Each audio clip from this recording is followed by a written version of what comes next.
Welcome back. 80 days around the world. Here we are in Prague, well, driving through Prague, as our car slow to crawl as we weave through the crowds. I caught a glimpse of an airship behind a line of houses. I think we're just gonna go for it. I took a spontaneous decision, opening the door and grabbing our cases. Monsieur Fogg and I jumped from the vehicle.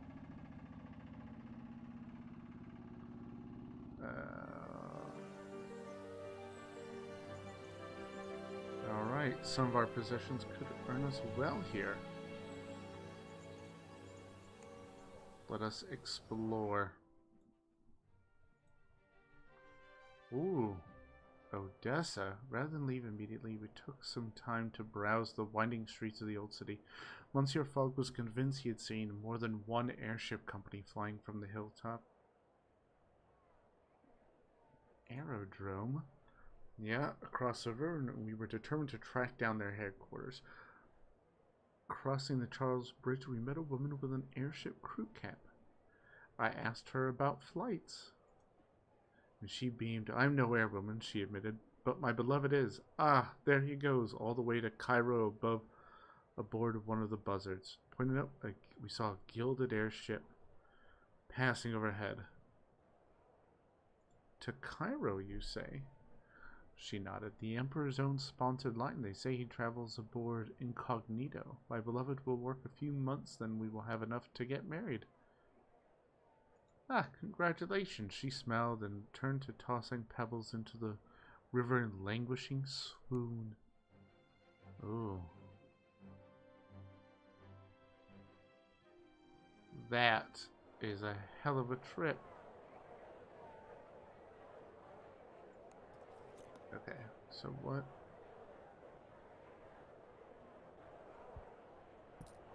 I don't need that. Ooh.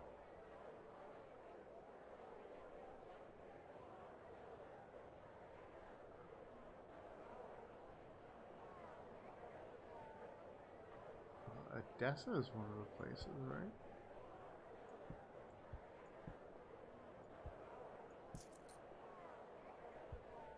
Might as well.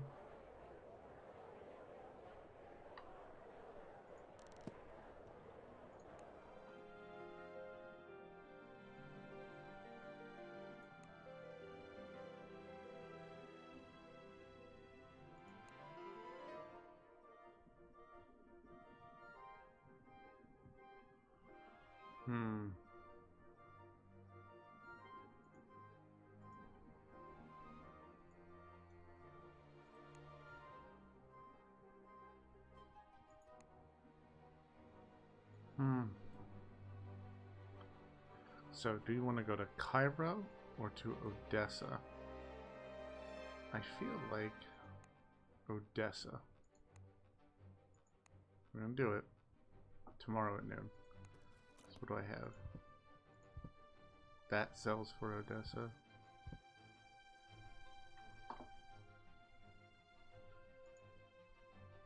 Okay.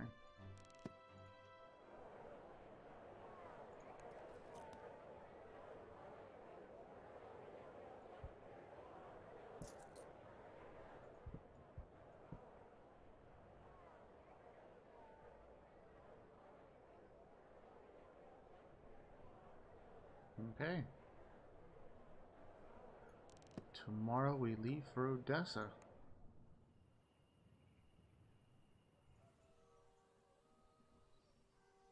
Standing beneath the astronomical clock in Prague's bustling square, it was easy to believe we were standing in the center of a town of great artificers, all engaged in creating wondrous works of mechanical marvels.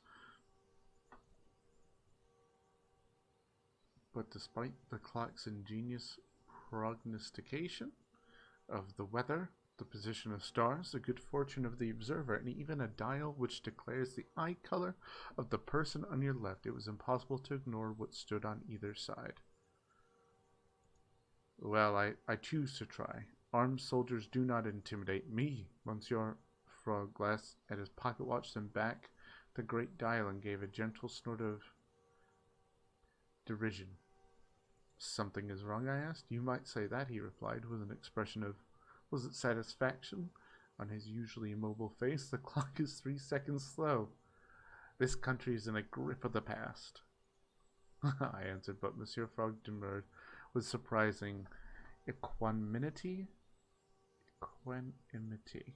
Don't know that one. Not so, Passepartout, he replied. It is merely a press, but I am sure one day Her August Majesty Queen Victoria will hold sway here as well. He gestured away down a narrow, winding alley towards our hotel. Come, before we grow slow ourselves. Yeah. To Odessa.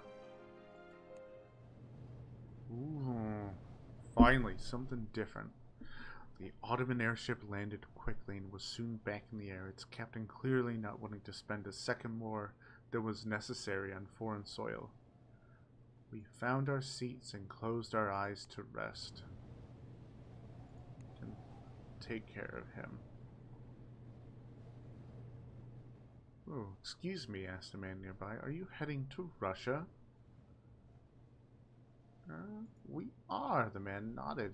My brother lives in Irkutsk, and it is a horrible little town, but you should go there. You should go through. Perhaps you might find him. But should you go through, perhaps you might find him. How may I find him? The man nodded with thanks. He is a harbor master. He has a very recognizable hat. And do you have a message for him? A message? Not as such, but if you see him, perhaps you might stick a blade between his ribs. Excuse me. With that, he took his leave and went back to his own seat. Ah, so not the friendly sort. Now, let's converse real quick. Greetings, Madame Destin. Can I help you? We have most conveniences on board. I have nothing to say.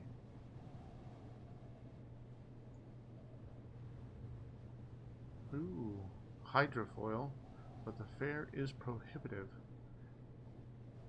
Istanbul to... Yeah. Okay.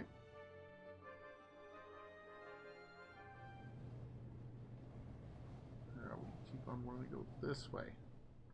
I have stayed clear of the bloodthirsty gentlemen of Prague and instead spent the day attending my master's state in conversation, hoping to find options for our next journey, discovering from a nervous Mongolian soldier that Karimskaya hosts an outpost of the Artificers Guild. Towards the evening, we settled down into Odessa, a town by the edge of the now Black Sea.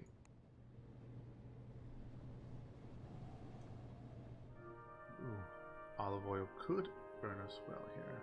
So we're gonna spend the night. Get up.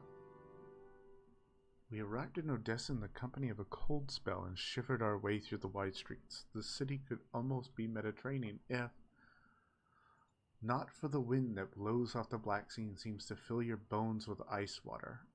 Our hostel lay at the top of an enormous staircase on which we found several locals sitting and talking and sipping from shared carafes of clear liquid that I do not believe was water. The mood was pensive. We left them to their glum celebration. There was something unsettling about them. An air of suppressed violence, I fancied. I felt that the cold in this place truly does enter the bones of its people. We're gonna wait for the market to open. Because at the very least we can sell that and then we'll explore. The time is always ticking. Market.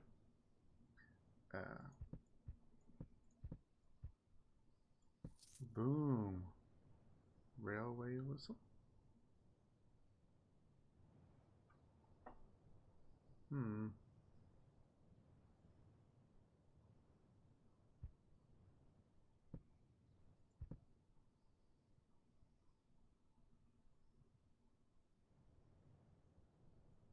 For now, we'll take that.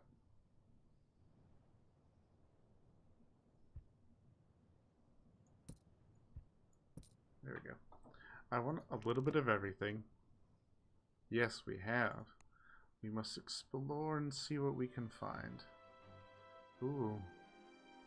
To Moscow?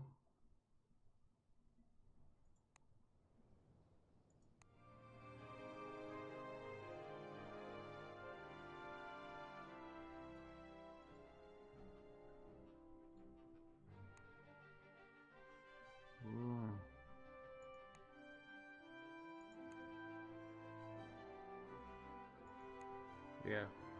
Tomorrow at 1 p.m. So we go to Moscow then.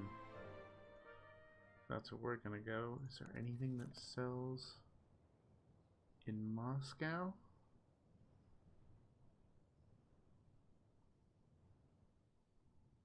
You know what? We can get rid of that, and we're gonna get this. Because I have a feeling that that's gonna be useful.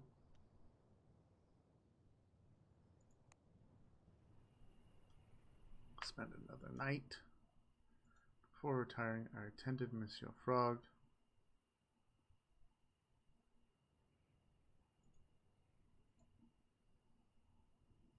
Oh. I spent a while talking to the hotelier to learn what I could, hearing from him that some buyers will pay well for top hats from Novosky. The most interesting snippet. And we are heading to Moscow. Oh, what? Now this is why we're freight train. We boarded a freight train after reaching a quick accord with its driver. He shut the heavy metal doors. The train jutted away down the track. We were in Russia. Might as well converse. I'm the guard. Find out about Moscow.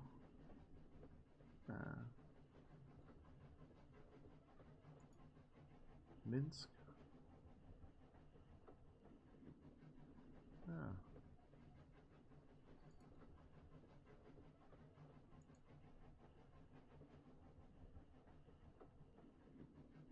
Yeah, the Trans-Siberian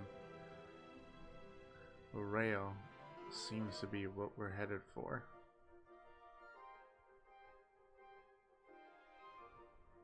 Yep. I think that's what we're gonna go for. The Trans-Siberian. We pass the time in quiet contemplation, myself dwelling on how I had ended up on this curious journey. Monsieur fogged on whatever private matters occupied his steadfast mind.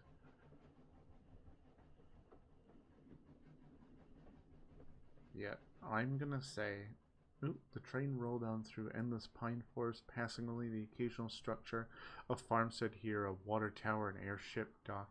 There was so much space that it hurt my eyes to look. Alright, I'm definitely gonna say, get them back up. Russia, borderlands, and I sat by the window watching the line of wooden houses flicker by. I saw women wrapped in headscarves and blankets making their way along the streets, and men wobbling by on wiry two-wheeled contraptions, calling out greetings and occasionally crashing into one another. Moscow would be a busy place, I knew, and one where we could only go yet further into Russia. It was not the capital of the Tsarist Empire, true, but it was one of its central hubs and most prized jewels. So we're going. Fur coat could earn us well here.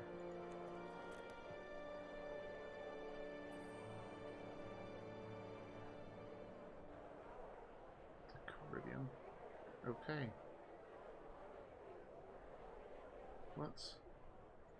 We'll do a bit of planning here. So, where are we going to end up in? 3,000 can take us to Vladivostok, right? Vladivostok. It's 3,000.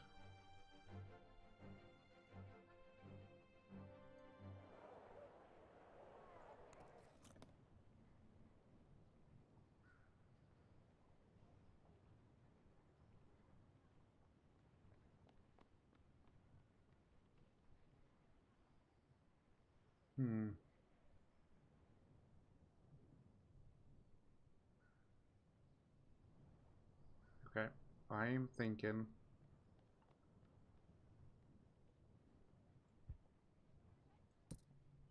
get rid of this. Get rid of that. We're getting this.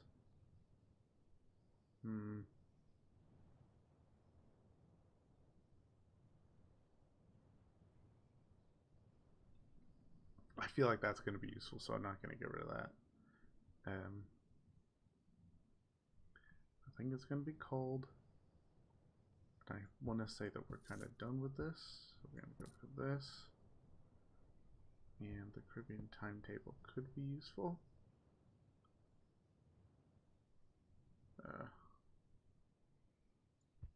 Get rid of that. There. There. Right. Because, yeah, we're going to have to...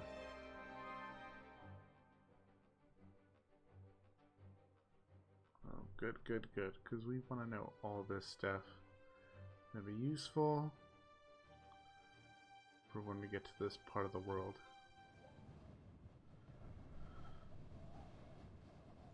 Okay. I'm thinking we're doing it. 6 days. No charge. 4 days. Okay.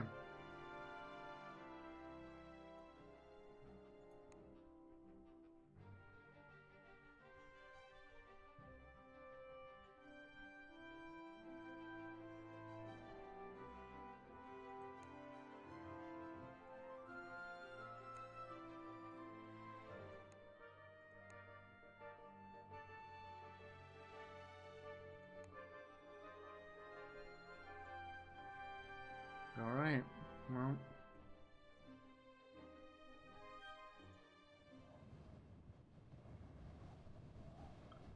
Now we are going to stay in a hotel. Moscow, not comfortable city for a Frenchman. A local composer had written a piece people were calling the 1812 Overture, commemorating the Russian victory over Napoleon's invading Grande Armée in that fateful year. Patriotic passions were at fever pitch.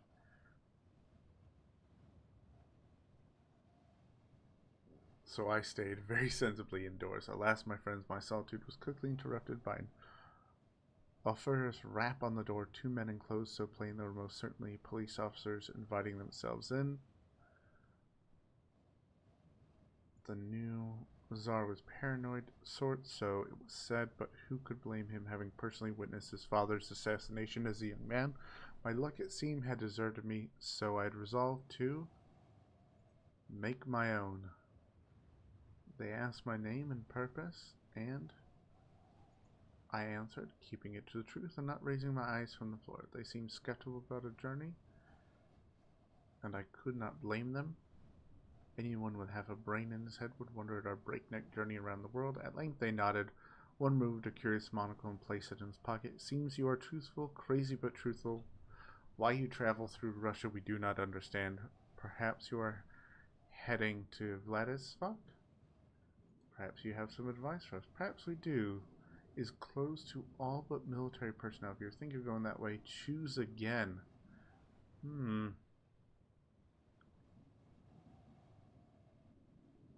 Do not stay in Moscow too long. Russian air does not suit Frenchmen.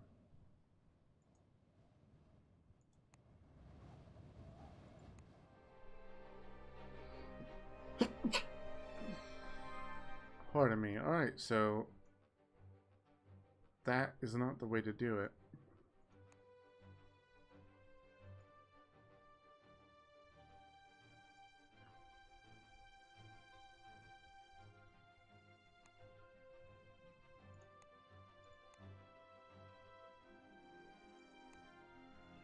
Yeah, I say let's get out of here. Trans-Siberian Express.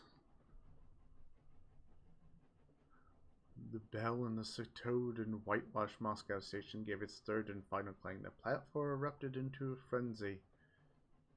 We boarded calmly and found ourselves in a small cabin with heated water and even a shaving mirror. Yeah, I know.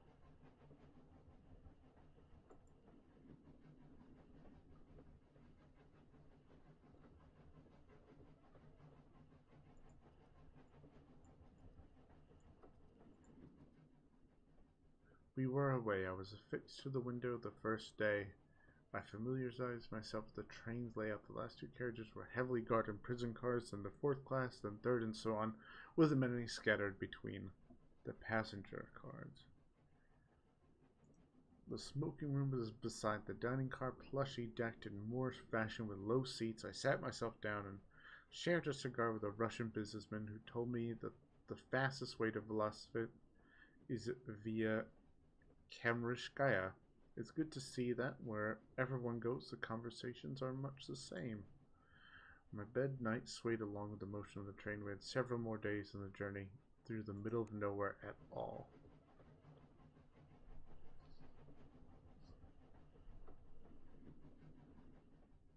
Our fellow passengers were a mix of convicts, political radicals, prosecutors, prospectors, businessmen, and military officers. In the midst of this was a young lady, Rosa, wearing a bored expression as she was harangued by her formidable man.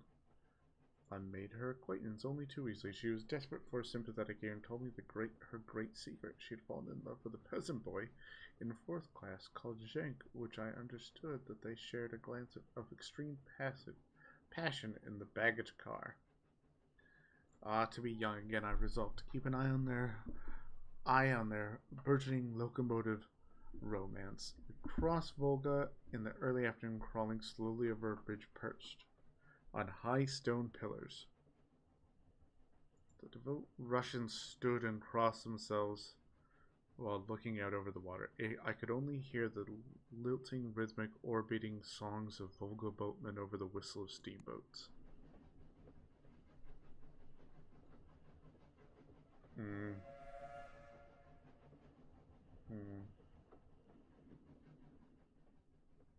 We crossed Urals today, and at the risk of sounding like a jaded traveler, I must admit they were hardly magnificent. Heaving up of earth and forested hills from a few hundred miles, we stopped an hour at Eastward, where I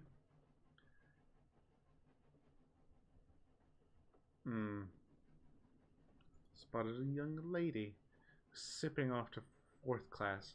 Her worried mama followed soon after, demanding whether anyone had seen her daughter Rosa. Direction. I made an excuse for Rosa, gesturing discreetly in the direction of the laboratory. They were mixed-sex conveniences and a cause of much inconvenience, truth be told. Her mama was convinced and settled down in her luncheon with gusto. Rosa returned a half-hour hence, cheeks flushed but otherwise unharmed. She cast me a grateful glance. I could only hope her little amour would not blossom into outright scandal.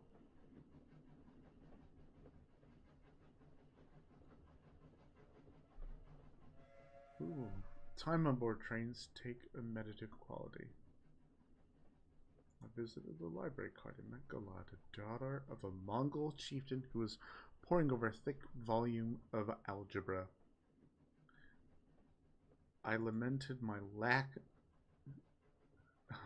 of mathematical skill aloud. She laughed. I must study algebra if I am to be an engineer of the Imperial Army of Russia. I wish to leave behind my ancestors' warrior past. It is a new world, I observed. We may remake ourselves as we like, she laughed delighted. Just so. She folded the book closed. You have traveled, monsieur. They call us barbarians, don't they?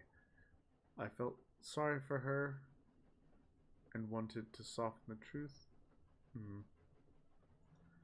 They do, I agreed, but they would not if they saw you studying. She leaned forward, eyes shining. The truth is, there is more going on in my country than most outsiders know. We are growing fast as a people. Ooh, what do you mean? I asked. The age of progress, she replied, tapping her books of systems and of thermodynamics. And my people, we have discovered some very interesting things.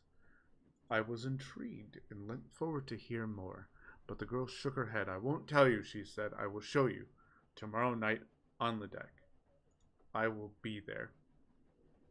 We conversed until supper, and she presented me with her family's Sulude, a Mongolian horse-tail banner. I do not have any need of my pass where I'm going. You have it, and do with it what you will. Ooh, Salt Lake City, if we can get it all the way there. We arrived in Omsk today and stepped off the train in the company of a full score of British, Dutch, and German merchants with the military officers taking their places. As the doors closed, I caught sight of Goland, who seemed surprised to see me on the platform. She made as if to call something out, but then the door slammed and the train was away down the track. Oh, how hard can't it be to... Oh.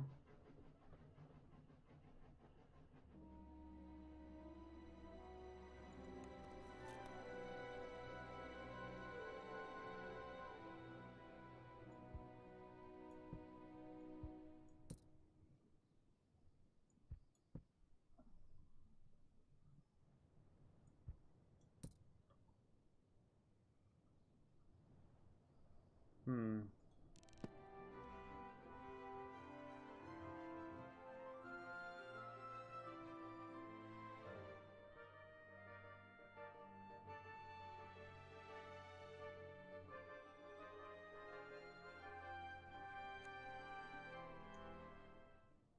Alright, yeah, we need to explore. So I'm certainly not convinced that this way's the way to go.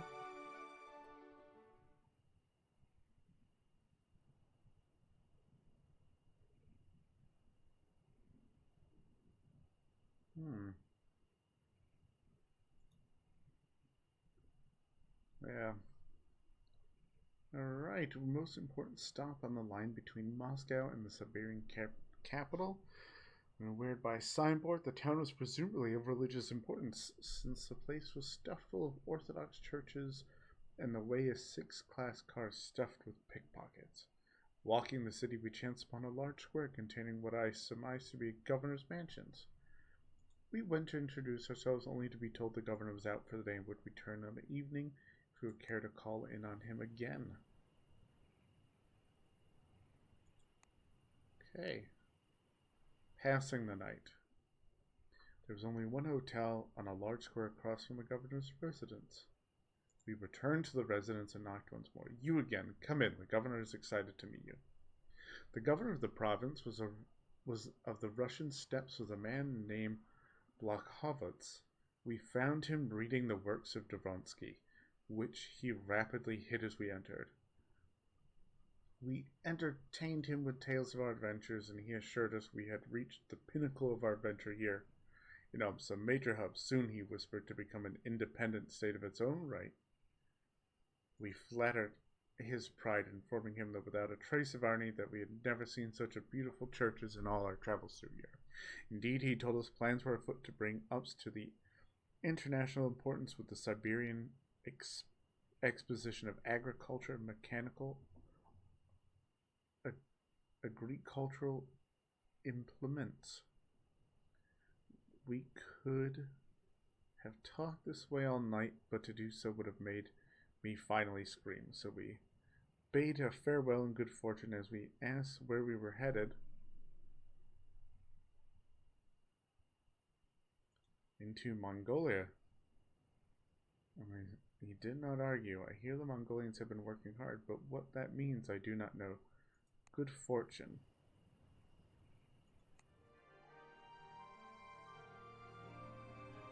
Yeah, I think we need to get out of here.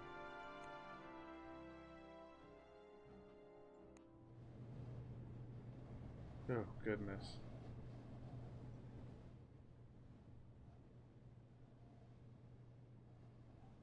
South to, yeah, more options. Onward travel in the busy, well-developed north of India. Agreed.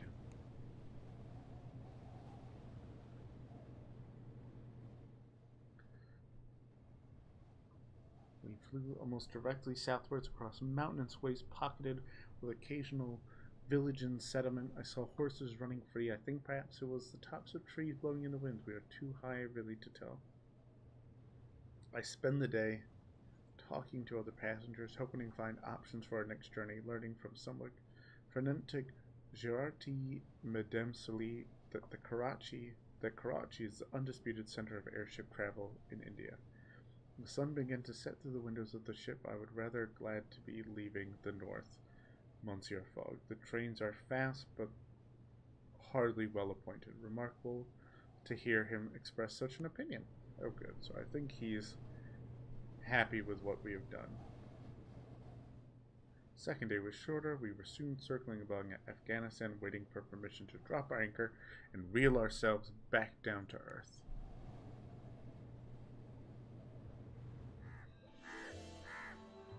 Ooh.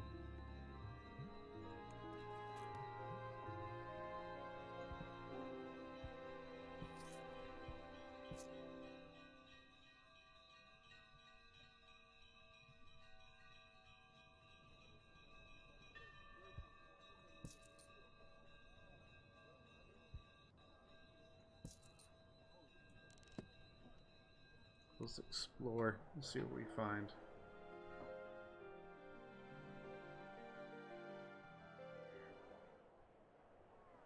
We explored the city, marched along the walls of the mountain ridge, and to the shadow of the fortress Bala Hissar, a fine city and a change from the bleak cold of the far north.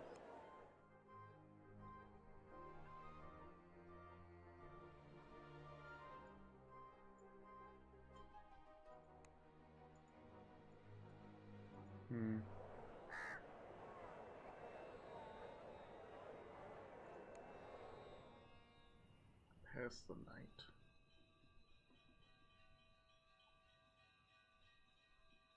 Okay, we took a room, settled in, and I think that we are going to leave it there. Until next time, where we continue our journey around the world.